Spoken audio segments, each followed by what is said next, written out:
أعوذ بالله من الشيطان الرجيم بسم الله الرحمن الرحيم أحييكم بتحية الإسلام السلام عليكم ورحمة الله وبركاته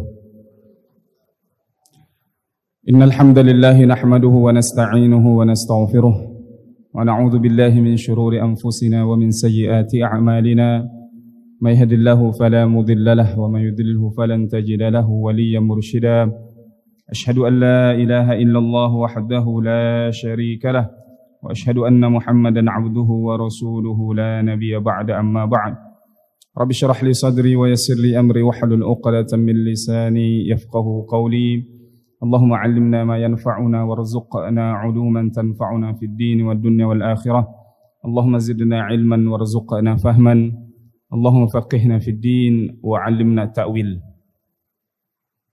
Alhamdulillah, Bapak Ibu jamaah salat subuh yang dirahmati Allah Subhanahu wa taala. Bersyukur kita kepada Allah atas limpahan nikmat yang Allah karuniakan kepada kita. Nikmat iman, nikmat Islam, kesempatan dan kesehatan. Sehingga pada Ramadan tahun ini Allah kembali pertemukan kita dengan bulan yang mulia ini. Bulan yang di dalamnya banyak sekali kebaikan, bulan yang mana dilipat gandakan pahala bagi kita, bulan di mana Allah memberikan ampunan kepada hamba-hambanya.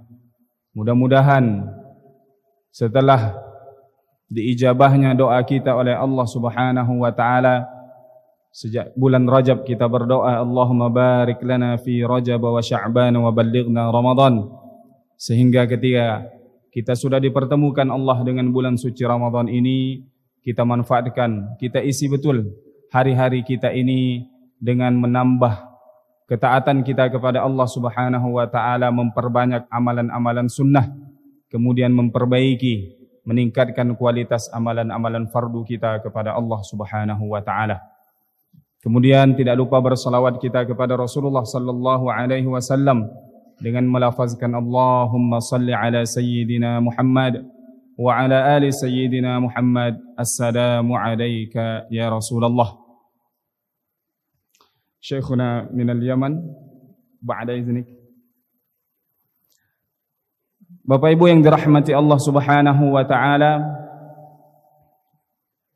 subuh hari ini Allah pertemukan kita di tempat yang dimuliakan oleh Allah Subhanahu wa taala ini. Minimal 3 kebaikan, 3 nikmat yang Allah berikan kita di pagi hari ini. Satu di antaranya Allah berikan kemuliaan salat subuh berjamaah kepada kita. Dalam satu riwayat Rasulullah sallallahu alaihi wasallam katakan, "Man shalla subha fi jama'atin fahuwa fi dhimmatillah." Siapa yang menunaikan salat subuh secara berjamaah, maka dia di dalam penjagaan Allah Subhanahu wa taala. Maka mudah-mudahan sejak pagi hari ini sampai malam nantinya kita dalam penjagaannya Allah Subhanahu wa taala. Dan dalam riwayat lain Rasulullah katakan, "Basyiril masya'ina fi dhulam." Berikan kabar gembira kepada orang-orang yang berjalan di waktu gelap. Siapa orang-orang yang berjalan di waktu gelap ini? Orang yang berangkat ke rumah Allah di waktu Isya, orang yang berangkat ke rumah Allah Subhanahu wa taala di waktu subuh.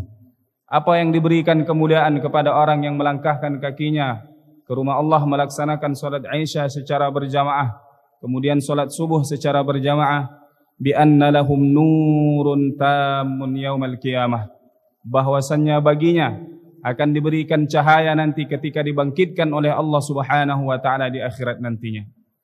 Kemudian pada pagi hari ini kita sudah memulai aktivitas kita dengan ketaatan kepada Allah.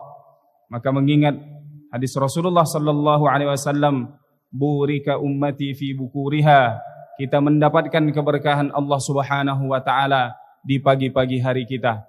Yang mungkin sebagian saudara kita masih ada yang terlelap dengan tidurnya, masih asik dengan kasur empuknya dan dengan bantal nyamannya, tetapi kita alhamdulillah dibangkitkan ataupun dibangunkan oleh Allah Subhanahu wa taala pada pagi hari ini. Begitu ketika kita bangun, lafaz yang pertama kali kita ucapkan adalah zikrullah, mengingat Allah Subhanahu wa taala. Alhamdulillahilladzi ahyana ba'dama amatana wa ilaihin nusyur.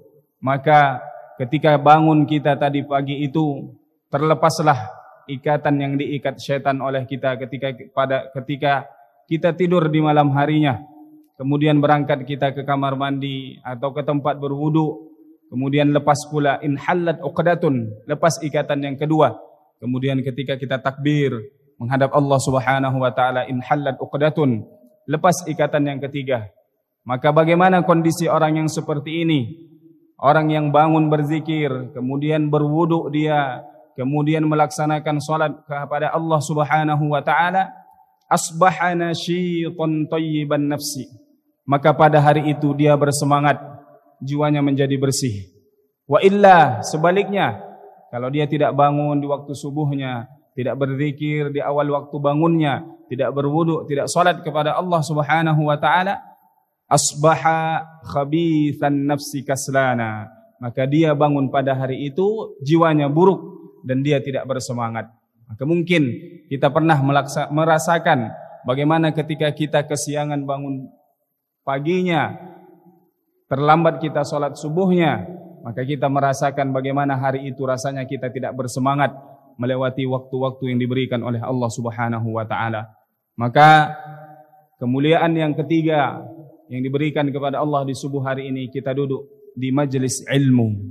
Yang mana majelis ilmu ini raudhatun min riyadil jannah, satu di antara taman-taman surga Allah Subhanahu wa taala yang ada di dunia.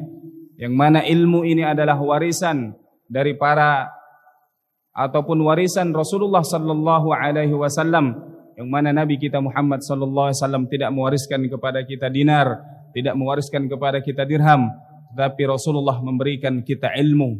Maka mudah-mudahan di bulan yang penuh dengan keberkahan ini Allah kembali ataupun memberikan kemuliaan kepada kita, memberikan keberkahan kepada kita, sehingga keluar dari bulan suci Ramadan ini kita termasuk hamba-hamba Allah Subhanahu wa taala min utaqa'i minan nar, yang Allah bebaskan dari siksa api neraka. Bapak Ibu yang dirahmati Allah Subhanahu wa taala, subuh hari ini kita membaca satu dari hadis Rasulullah sallallahu alaihi wasallam yang dikumpulkan dalam satu kitab diberi judul Min Wasayar Rasul sallallahu alaihi wasallam. Di antara wasiat ataupun nasihat petuah baginda Rasulullah sallallahu alaihi wasallam. Namun tentunya mari sama-sama kita perbaharui niat kita. Kita niatkan beriktikaf di rumah Allah Subhanahu wa taala ini sampai terbitnya matahari nanti, lalu kita sempurnakan dengan salat sunnah isyraq atau salat sunnah duha di awal waktu. Dengan demikian mudah-mudahan kita mendapatkan pahala ganjaran seperti orang yang melaksanakan ibadah haji dan umrah tammatan sempurna, kita nanti mendapatkan pahalanya. Amin ya rabbal alamin. Bapak Ibu yang dirahmati Allah Subhanahu wa taala, disebutkan di sini al-wasiyatul ula, wasiat yang pertama. Buku ini ada 3 jilid, setiap jilidnya ada kurang lebih 30 wasiat.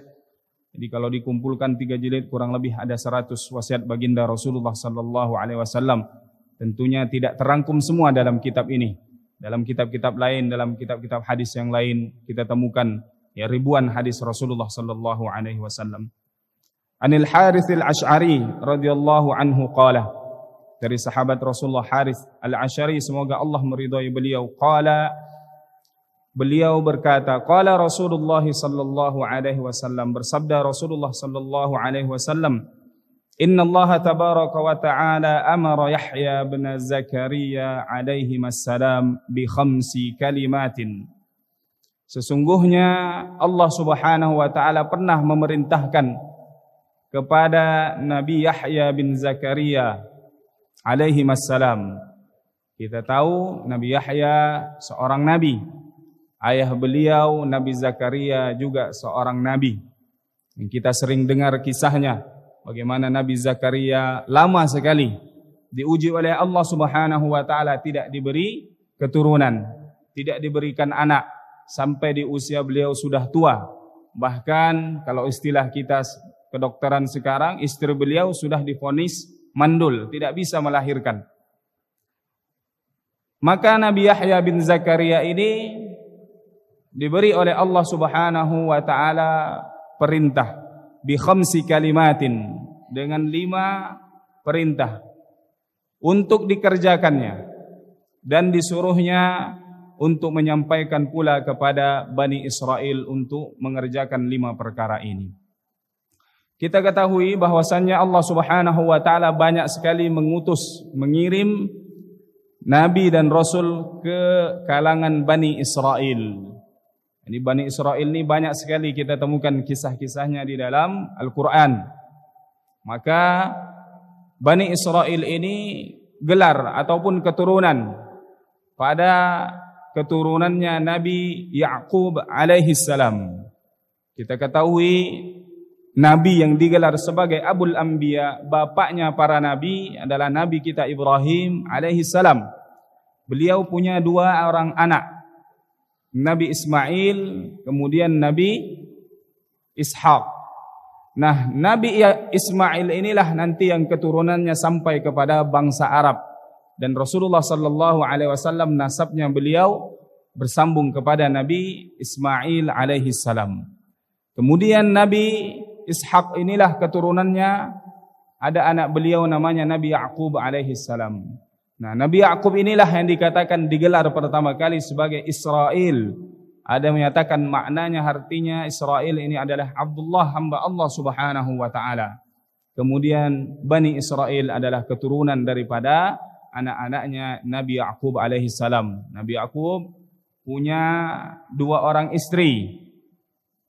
Istri yang pertamanya dikatakan punya anak 10, dan istri yang keduanya punya anak 2. Nah, 2 anak dari istri keduanya inilah itu Nabi Yusuf alaihi salam dan Benyamin. Jadi kisahnya dulu Nabi Ya'qub alaihi salam disuruh oleh orang tuanya untuk pergi ke rumah pamannya untuk menikah dengan salah seorang anak gadis pamannya. Nah, dalam perjalanan sampai waktu malam tiba. Akhirnya Nabi Ya'qub beristirahat di satu tempat. Dia tidur di situ dengan bantal menggunakan batu. Dalam tidurnya dia bermimpi, diberikan nikmat yang banyak oleh Allah Subhanahu wa taala, diberikan keturunan, kemudian diberikan rezeki yang luar biasa. Maka ketika bangun dari tidurnya, Nabi Ya'qub berazam, berjanji ketika nanti dia sudah sampai ke tempat pamannya dan kembali lagi dengan selamat, maka dia akan membangun suatu tempat di mana tempat beliau tidur ini rumah Allah Subhanahu wa taala untuk dijadikan tempat peribadatan. Dikatakan bahwasannya Baitul Maqdis itu diantara adalah tempat, atau Al-Aqsa itu adalah tempat di mana tidurnya dulu, tempat singgahnya dulu Nabi Ya'qub alaihi salam. Bapak Ibu yang dirahmati Allah Subhanahu wa taala, maka 5 perkara yang diperintahkan oleh Allah Subhanahu wa taala kepada Nabi Yahya bin Zakaria ini, beliau agak lambat menyampaikan pesan dari Allah Subhanahu wa taala ini kepada Bani Israel. Maka disebutkan di sini, wa annahu kada an yubti'a biha. Agak lambat dia menyampaikan risalah dari Allah Subhanahu wa taala ini. Faqala lahu Isa alaihi salam. Maka Nabi Isa mengingatkan Nabi Yahya bin Zakaria. Siapa Nabi Isa? Nabi Isa adalah putra daripada Sayyidah Maryam. Yang kita tahu Sayyidah Maryam tinggal ataupun dititipkan kepada Nabi Zakaria oleh orang tuanya. Yang mana orang tuanya sudah punya nazar, kalau seandainya melahirkan punya anak keluarga Imran, maka akan diserahkan untuk mengabdi kepada Allah Subhanahu wa taala atau di jalan Allah Subhanahu wa taala. Maka lahirlah seorang wanita Sayyidah Maryam, lalu diberikan ataupun dititipkan kepada Nabi Zakaria alaihi salam. Nah, disinilah Nabi Zakaria alaihi salam suatu ketika masuk ke tempatnya Sayyidah Maryam. Dia melihat di tempat Sayyidah Maryam ini tempat beribadahnya, Dia melihat makanan-makanan yang tidak ditemuinya biasa oleh Nabi Zakaria. Dikatakan makanan yang ada di sana, buah-buahan yang ada di sana adalah buah-buahan yang seharusnya sekarang musim panas, buah-buahan yang di sana ada buah-buahan yang harusnya ada di musim dingin. Sebaliknya, ketika musim dingin, buah-buahan yang ada di sana, buah-buahan yang seharusnya musimnya itu di musim panas. Maka Nabi Zakaria bertanya kepada Sayyidah Maryam, "Anna laki hadha?" Dari mana engkau dapatkan makanan ini? Qalat huwa min indillah. Makanan ini datangnya dari Allah Subhanahu wa taala. Innallaha yarzuqu man yasha'u bighairi hisab. Allah Subhanahu wa taala memberikan rezeki kepada yang dikehendakinya tanpa ada batasannya. Maka setelah melihat kejadian yang luar biasa ini, mulai dari saat itulah Nabi Zakaria alaihissalam akhirnya semakin memperkuat doanya kepada Allah Subhanahu wa taala untuk diberikan keturunan. Sehingga walaupun di usia sudah tua ini melihat kejadian seperti ini, maka Allah Subhanahu wa taala tidak ada yang mustahil bagi Allah. Kalau Allah Subhanahu wa taala yang berkehendak, walaupun istrinya sudah divonis tidak bisa melahirkan anak, dia pun usianya sudah tua, tetapi ketika Allah yang berkehendak, maka kun fayakun. Jika Allah berkehendak jadi, maka jadi. Maka Nabi Yahya ataupun Nabi Isa semasa dengan Nabi Yahya bin Zakaria. Maka Nabi Isa pun menyampaikan, "Innallaha amaraka bi khamsi kalimatin an ta'mala biha wa ta'mura bani Israil an ya'malu biha." Wahai Nabi Yahya bin Zakaria, Allah Subhanahu wa taala memerintahkan kepadamu 5 perkara untuk engkau kerjakan dan engkau sampaikan kepada Bani Israel. Fa imma an ta'murahum biha wa imma an amurahum biha. Engkau yang menyampaikan perintah ini, risalah ini, atau aku yang menyampaikannya. Apa jawaban Nabi Yahya bin Zakaria? Faqala Yahya alaihi salam, "Akhsha in sabaqatani biha an yukhsafa bi aw u'adzab." Saya khawatir, wahai Nabi Isa, jika engkau yang menyampaikan pesan ini, aku akan dihukum oleh Allah Subhanahu wa taala, karena dia yang diberi perintahkan oleh Allah Subhanahu wa taala. Wa jama'an nas fi Baitul Maqdis famtala al-masjidu bihim. Kemudian Nabi Yahya bin Zakaria pun mengumpulkan orang-orang Bani Israel ini di Baitul Maqdis, di Masjid Al-Aqsa yang ada di Palestina saat sekarang ini. Mudah-mudahan Allah Subhanahu wa taala segera memberikan kebebasan kepada saudara-saudara kita yang ada di Palestina. Mudah-mudahan Allah Subhanahu wa taala jaga mereka. Mudah-mudahan Allah Subhanahu wa taala segera mengembalikan Masjidil Aqsa ke pangkuan umat Islam. Amin ya rabbal alamin. Penuhlah pelataran masjid itu dengan orang-orang Bani Israel ini. Faqala, maka beliau pun mulai menyampaikannya. Innallaha amarani bi khamsi kalimatin an a'mala bihinna wa an amurakum an ta'malu bihinna.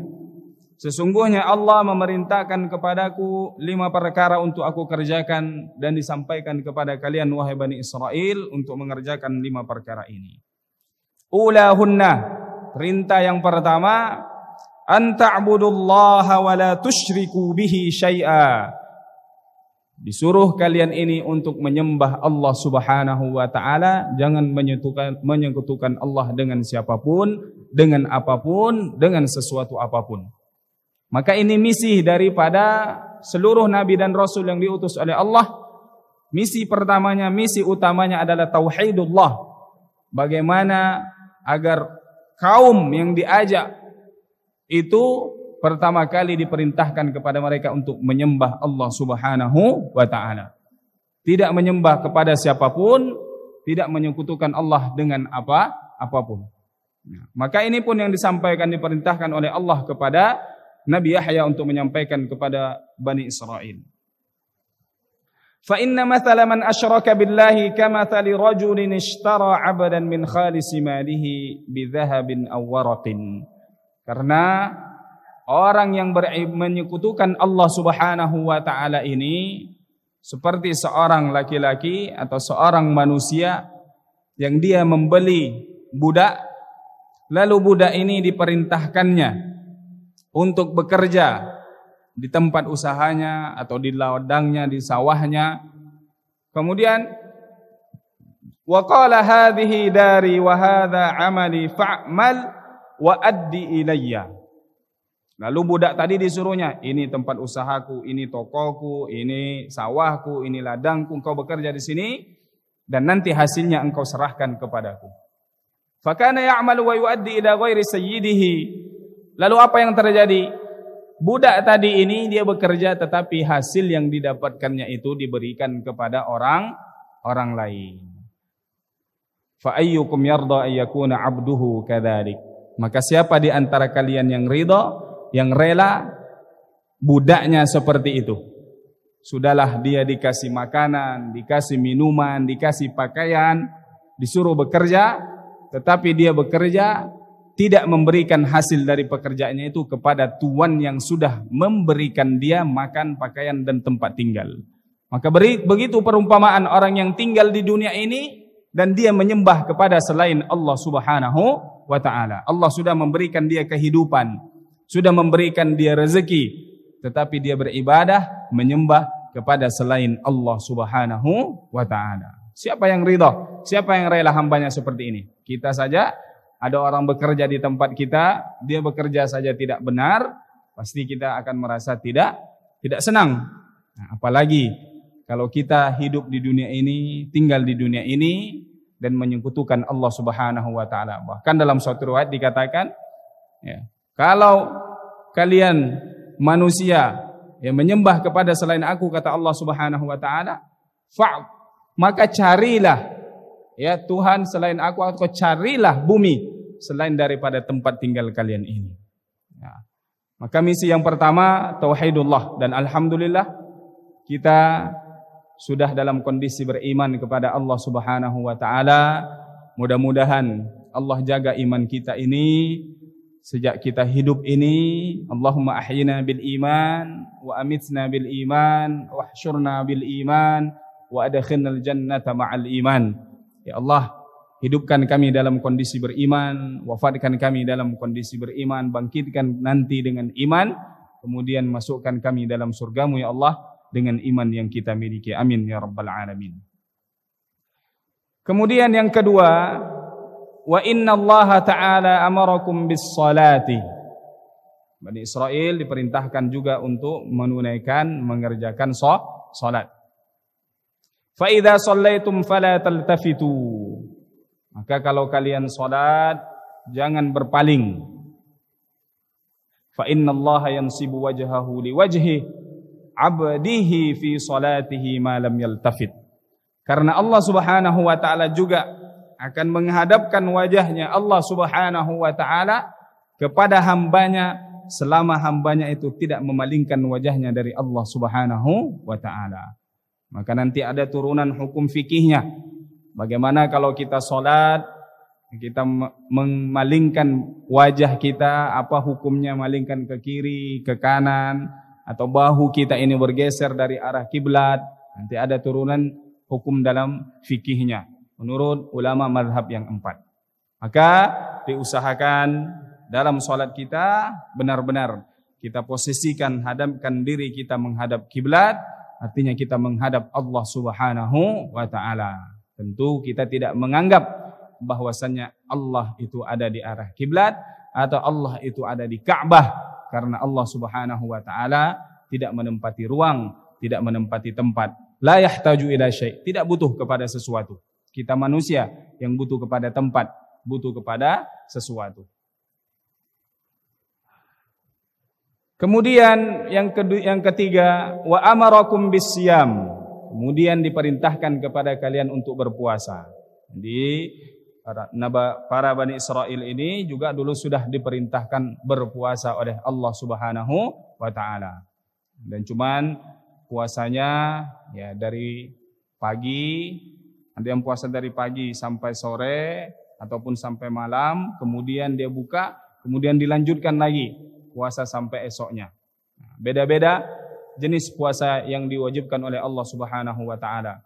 Begitu juga dengan kita umat Rasulullah sallallahu alaihi wasallam yang diwajibkan puasa kepada kita ini hanya 1 bulan saja dalam 1 tahun itu di bulan suci Ramadan. Fa inna mathala dzalika kamathali rajulin fi 'isabatin ma'ahu surratun fiha misk. Karena perumpamaan orang yang berpuasa ini seperti seseorang yang dia punya botol minyak wangi. Dia bawa botol minyak wangi ini kemana-mana.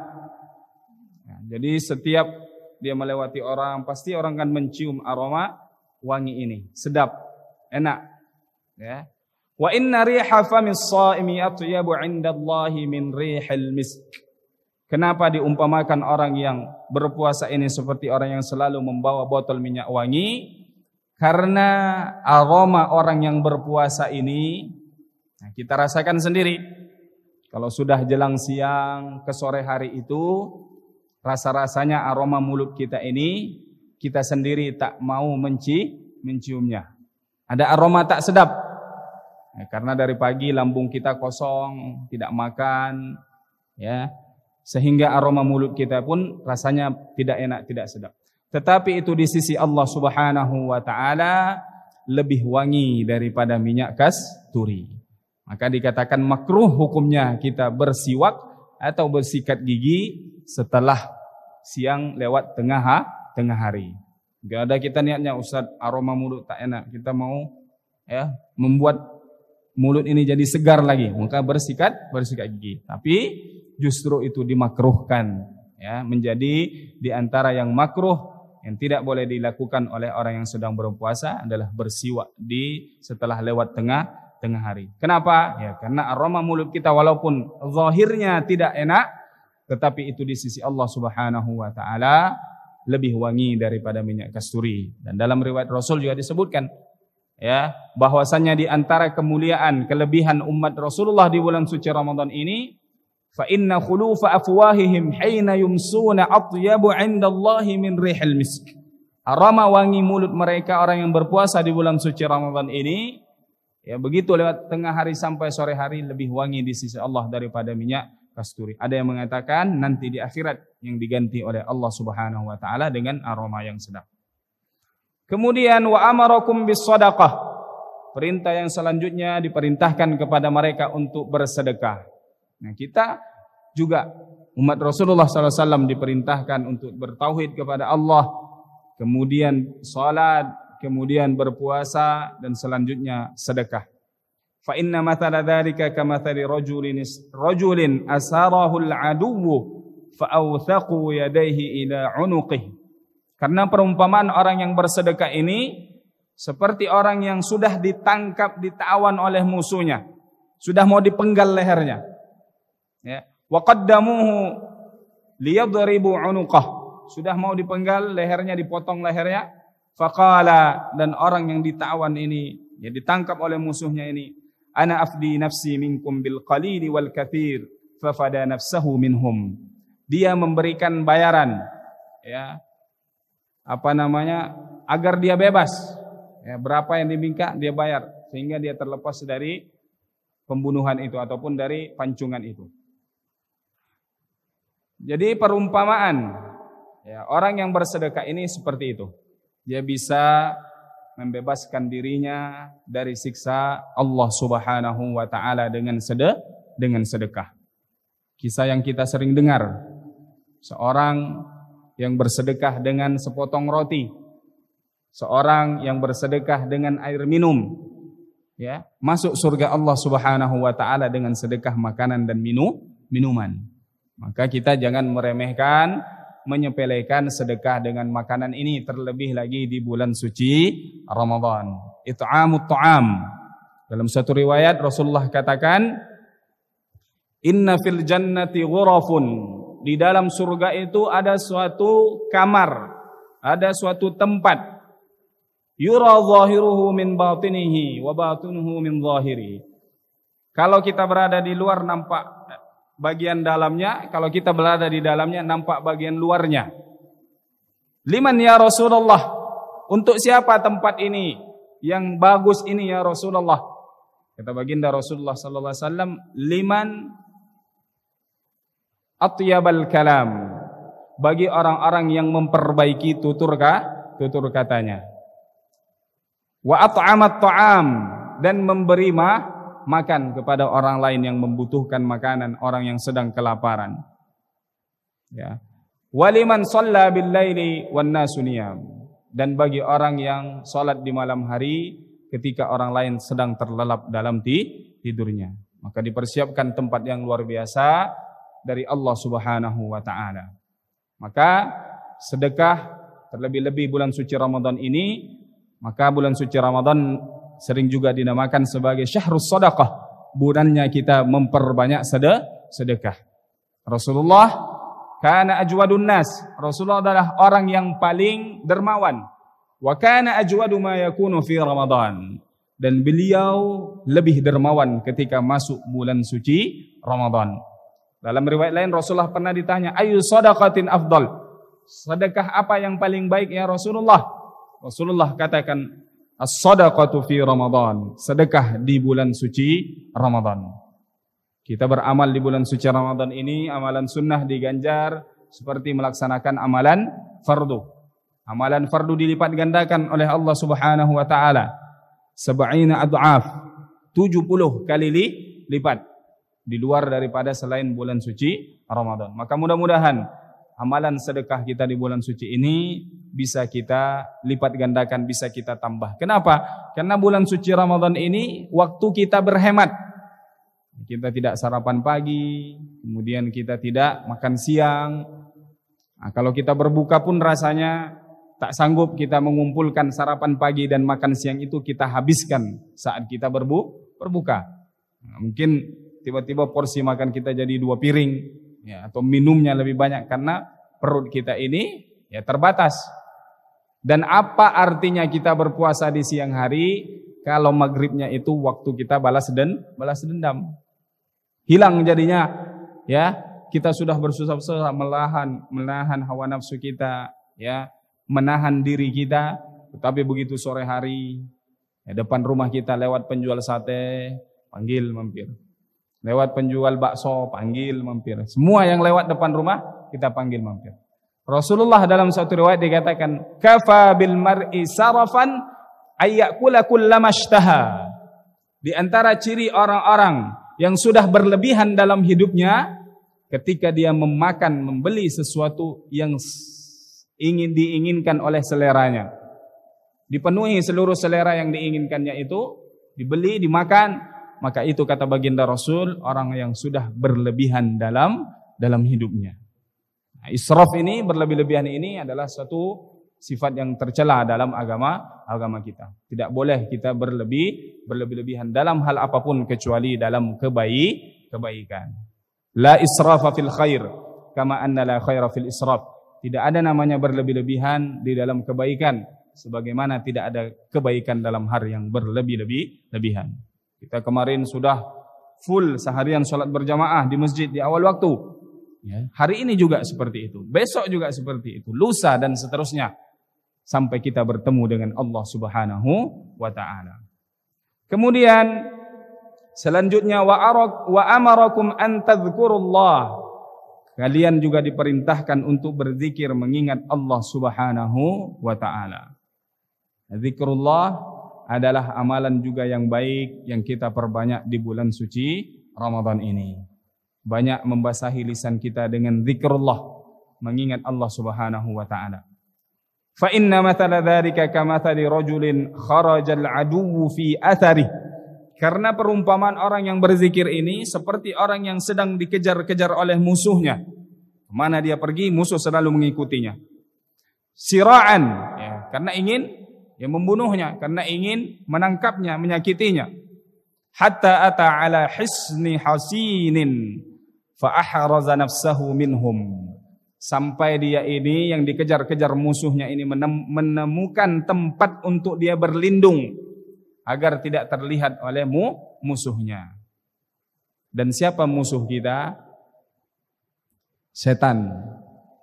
Musuh yang nyata bagi kita. Selalu mengejar-ngejar kita. Di awal kita ingin beribadah, diganggu. Kita usah beribadah ini dan selainnya. Ketika kita sudah beribadah, dibuat kita ini sombong, ya, bangga dengan ibadah kita, menganggap orang lain yang tidak sholat ataupun menganggap orang lain tidak seperti ibadah kita, menganggap dia lebih hina dari kita. Nah, ini bahaya. Setan selalu menggoda kita, selalu mencari-cari jalan agar kita terseret ke dalam neraka bersama mereka. Ya, wa kadzzalikal 'abdu, maka begitulah seorang hamba ini la yuhrizu nafsahu minasyaitan illa bidzikrillah taala. Tidak bisa kita ini menjaga diri kita, menjauhkan diri kita dari godaan setan, gangguan setan yang selalu mengejar-ngejar kita, kecuali dengan memperbanyak zikrullah, mengingat Allah Subhanahu wa taala. Apa zikrullah? Ya, sudah banyak kita tahu zikir-zikir, lafaz-lafaz yang bisa kita amalkan. Ya, tasbih 33 kali, tahmid 33 kali, takbir 33 kali kita baca setiap selesai melaksanakan salat 5 waktu. Zikir-zikir yang lain, subhanallah bihamdihi, subhanallahil azim, kalimatani, 2 penggal kata, khafifatani 'alal lisan, ringan di lidah kita, habibatani 'ilar rahman, dan disenangi, disayangi oleh Allah Subhanahu wa taala, thaqilatani 'alal mizan, dan berat timbangannya nanti. Apa lafaznya? Subhanallahi wa bihamdihi, subhanallahi al-azim. Kita mau baca istighfarnya Nabi Yunus alaihissalam, la ilaha illa anta subhanaka inni kuntu minadh zalimin. Kita mau baca munajatnya Nabi Ayyub alaihissalam, rabbi inni massaniyad durru wa anta arhamur rahimin. Kita mau baca subhanallahi wa bihamdihi. Kalau kita baca 100 kali, khuttat khatayahu wa in kana mithlu zabadil bahr. Siapa yang membaca subhanallah bihamdihi 100 kali, maka akan dihapuskan dosa-dosanya walaupun sebanyak buih yang ada di lautan. Subhanallah, alhamdulillah, wa la ilaha illallah, Allahu akbar. Semua jenis zikir. Dan pada hakikatnya setiap doa-doa yang kita baca dalam kita beraktivitas itu adalah pada hakikatnya zikrullah, mengingatkan kita kepada Allah Subhanahu wa taala. Bangun tidur kita baca tadi alhamdulillahilladzi ahyana ba'dama amatana wa ilaihin nusyur. Kemana kita biasanya bangun tidur? Pertama kali apa yang aktivitas kita lakukan? Ke kamar mandi, ke WC. Apa adabnya? Masuk kaki kiri. Sebelum masuk kita berdoa, Allahumma inni a'udzubika minal khubuthi wal khaba'ith. Itu juga mengingatkan kita kepada Allah Subhanahu wa taala. Berlindung kita kepada Allah Subhanahu wa taala. Begitu keluar dari kamar mandi, keluar dari WC, keluar dengan kaki kanan, kemudian kita pun berdoa, ghufranaka, ampunanmu ya Allah. Kenapa kita minta ampun kepada Allah Subhanahu wa taala? Karena selama kita di kamar mandi, kita lalai dari mengingat Allah Subhanahu wa taala, karena tidak layak tempat itu dipakai untuk mengingat Allah Subhanahu wa taala. Atau doa yang lain yang kita baca, alhamdulillahilladzi adhaba 'annil adza wa abqa ma yanfa'uni. Segala puji bagi Allah yang telah menghilangkan apa-apa yang tidak bermanfaat bagiku, yang bisa membuat kita sakit, kemudian meninggalkan apa-apa yang bermanfaat bagi kita. Kemudian selanjutnya aktivitas kita keluar dari rumah, bismillahi tawakkaltu 'ala Allah, la haula wala quwwata illa billahil aliyil azim. Siapa yang membaca ini ketika keluar rumah, maka malaikat berkata kepadanya, ketika kita mengatakan bismillahi tawakkal bismillah, maka malaikat katakan hudita, engkau telah mendapatkan hidayah dari Allah Subhanahu wa taala. Karena kita memulai sesuatu dengan nama Allah Subhanahu wa taala. Tawakkaltu 'ala Allah, kita berserah diri, bertawakal kepada Allah. Apa yang akan terjadi di jalan nanti kita serahkan kepada Allah Subhanahu wa taala. Maka kata malaikat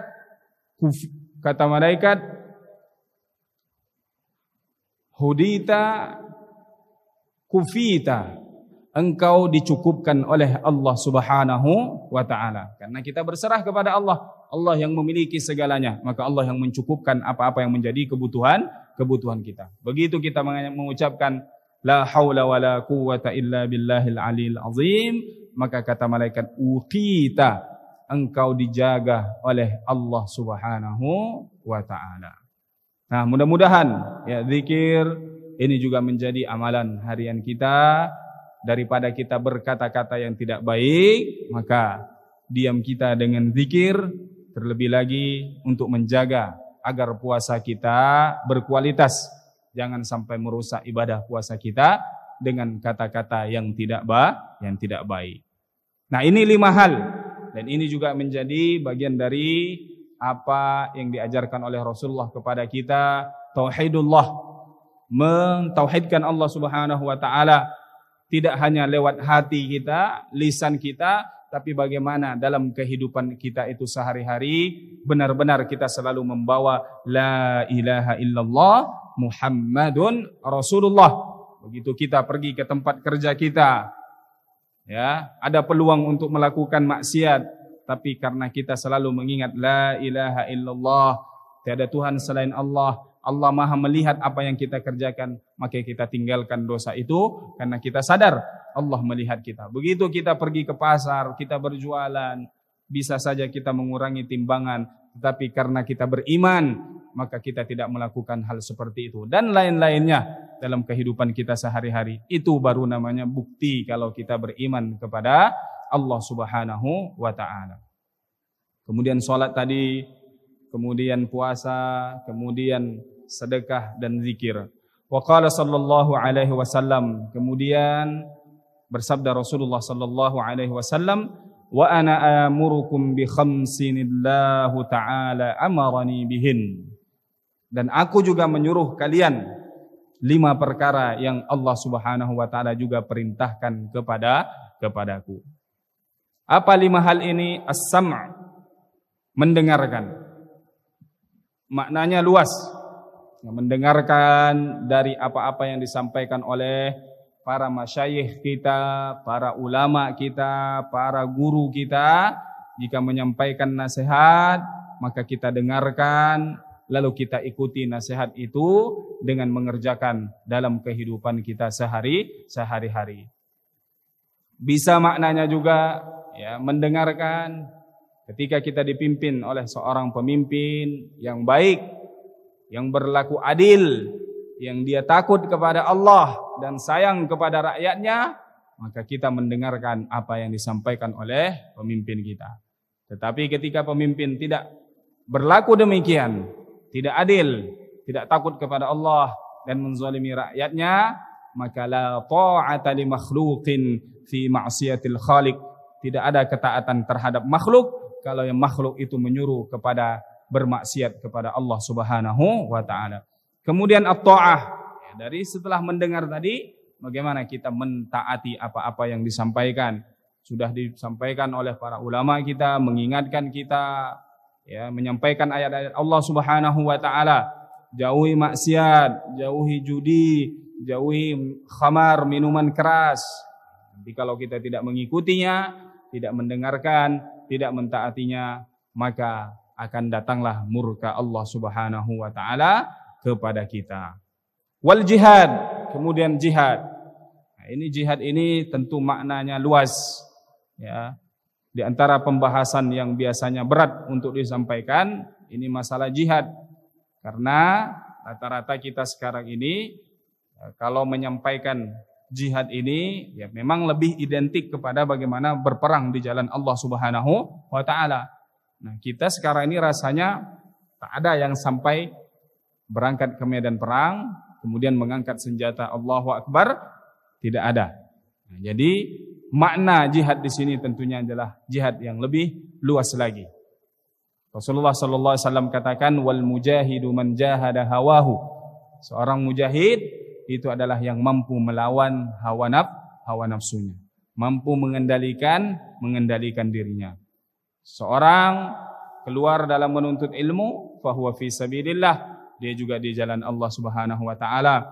Seorang kepala keluarga yang keluar dari rumah dengan tujuan, dengan niat mencari nafkah untuk keluarganya, fahuwa fi sabilillah, dia juga sedang berjihad di jalan Allah Subhanahu wa taala. Namun banyak yang kadang salah memahami makna jihad ini. Maka biasanya disebut fikhu jihad. Ada fikih jihad itu, bagaimana berjihad, berperang di jalan Allah Subhanahu wa taala. Rasulullah punya aturan-aturannya.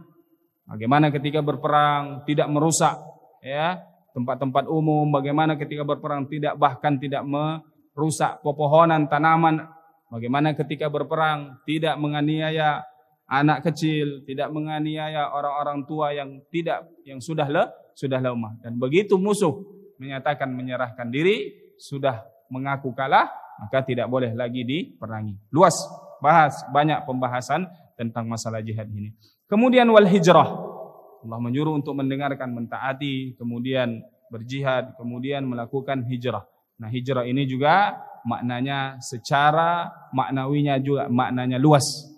Nah, kalau hijrah yang dimaksud adalah perpindahan dari Makkah ke Madinah di masa Rasulullah sallallahu alaihi wasallam, begitu Fathu Makkah, Makkah sudah dibebaskan, maka Rasulullah katakan la hijrata ba'dal fathi, tidak lagi disyariatkan, tidak lagi diminta untuk berhijrah meninggalkan Makkah menuju Madinah. Kenapa? Karena Makkah sudah menjadi tempat yang aman untuk umat Islam beribadah di sana.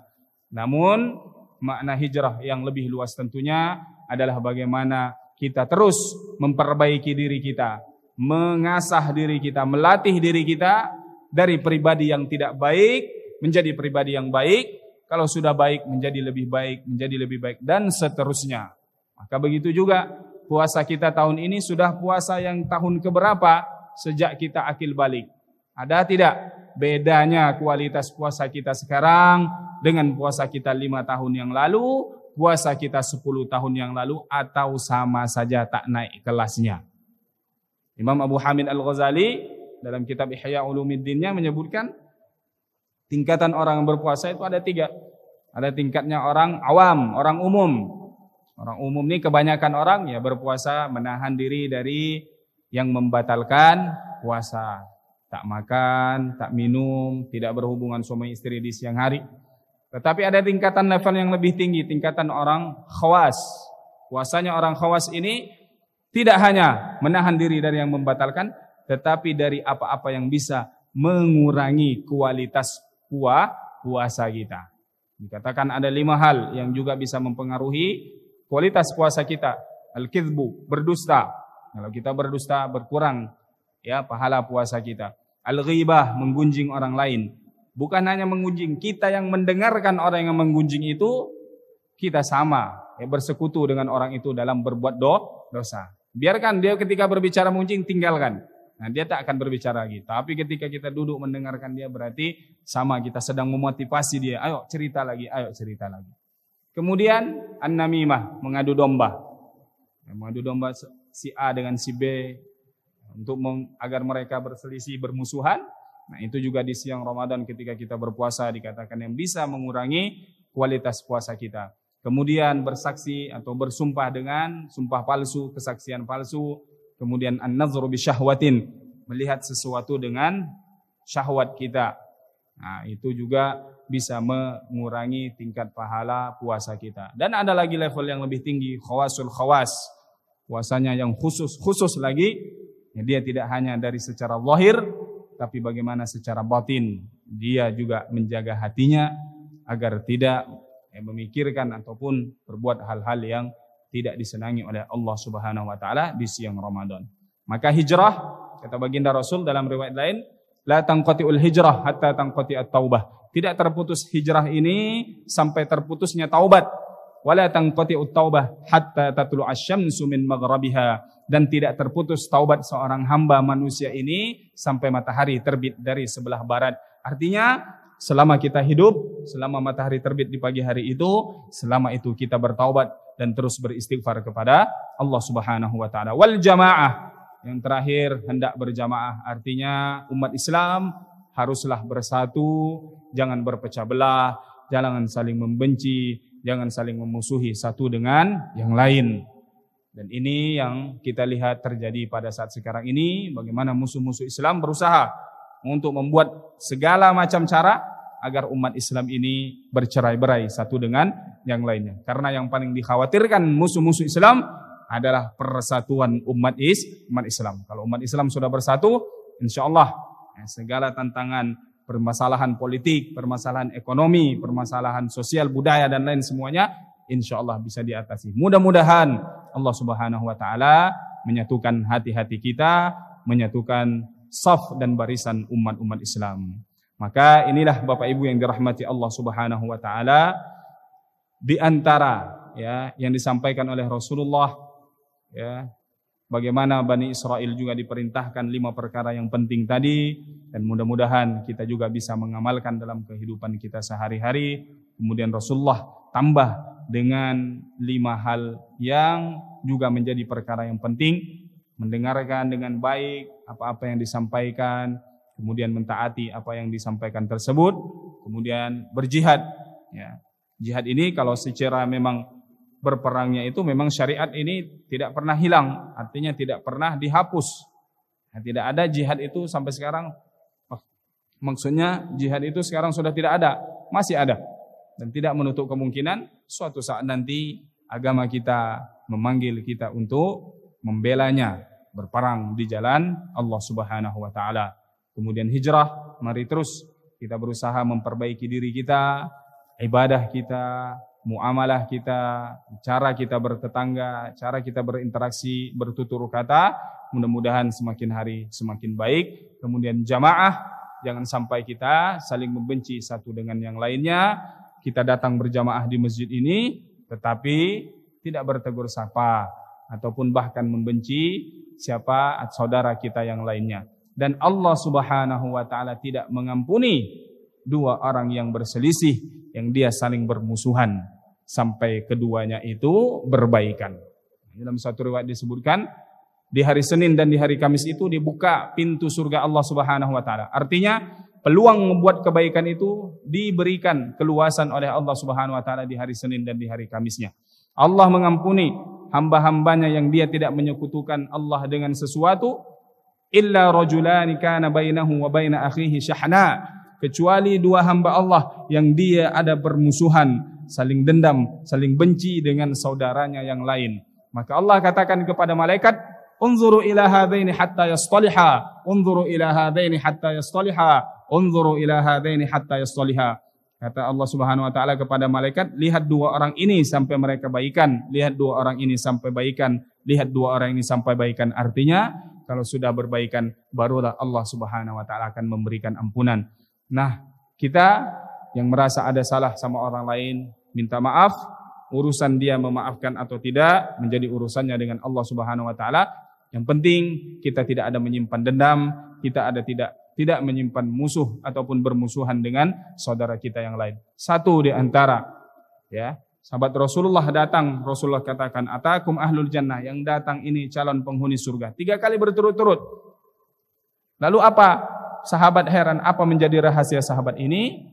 Ternyata rahasianya di setiap malam sebelum dia tidur, dia sudah memaafkan siapa-siapa yang pernah berbuat salah, berbuat khilaf kepadanya. Maka mudah-mudahan kita juga memiliki sifat ini, dan sifat memaafkan ini adalah sifatnya orang-orang bertakwa.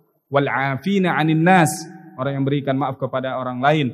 Wa an ta'fu aqrabu littaqwa, berikan maaf karena orang yang memberikan maaf itu dekat dengan ketakwaan, menjadi cirinya orang-orang yang bertakwa. Wallahu a'lam bishawab. Yang benar datangnya dari Allah, yang salah dari kami sendiri. Mudah-mudahan kita senantiasa diberi kekuatan oleh Allah Subhanahu wa taala di bulan suci ini, bisa meningkatkan ibadah kita, puasa kita, ibadah-ibadah yang lainnya, menambah amalan-amalan sunnah, sehingga kita keluar dari bulan suci Ramadan ini diampuni dosa-dosa kita dan digolongkan kita orang-orang yang bertakwa. Demikian Bapak Ibu yang dirahmati Allah Subhanahu wa taala. Sekali lagi mohon maaf atas segala kekurangan dan kekhilafan. Wal 'afu minkum. Allahumma ja'alna minal ladzina yastami'una al-qaula fayattabi'una ahsanah. Ya Allah, jadikanlah kami orang-orang yang mendengarkan nasihat yang baik dan mengikutinya dengan amalan yang baik. Allahumma ya muhawwilal ahwal, wahai zat yang merubah segala kondisi dan keadaan. Allahumma hawwil ahwalana ila ahsanil hal. Rubahlah kondisi kami kepada kondisi yang lebih baik. Allahumma ya muqallibal qulub, wahai zat yang membolak-balikkan hati, tsabbit qulubana ala dinika wa ala ta'atik. Tetapkanlah hati kami ini dalam agamamu dan dalam ketaatan kepadamu. Allahumma inna nas'aluka qalban khashi'a. Ya Allah, karuniai kami hati yang senantiasa khusyuk takut kepadamu, wa lisanan dzakira, dan lisan yang senantiasa berzikir menyebut asmamu, wa badanan 'alal bala'i sabira, dan jasad yang senantiasa sabar menerima ujian darimu. Allahumma a'inna 'ala dzikrika wa syukrika wa husni ibadatik. Allahumma innaka 'afuwun karim tuhibbul 'afwa fa'fu 'anna ya karim. Allahumma inna nas'aluka al-jannata wa na'udzubika min sakhatika wan nar. Allahumma inna nas'aluka husnal khatimah wa na'udzubika min su'il khatimah. Rabbana atina fid dunya hasanah wa fil akhirati hasanah wa qina adzaban nar. Wa sallallahu Allahumma ala sayyidina Muhammad wa ala alihi wa sahbihi ajma'in walhamdulillahi rabbil alamin. Taqabbalallahu minni wa minkum taqabbal ya karim wal afu minkum. Wassalamu alaikum warahmatullahi wabarakatuh.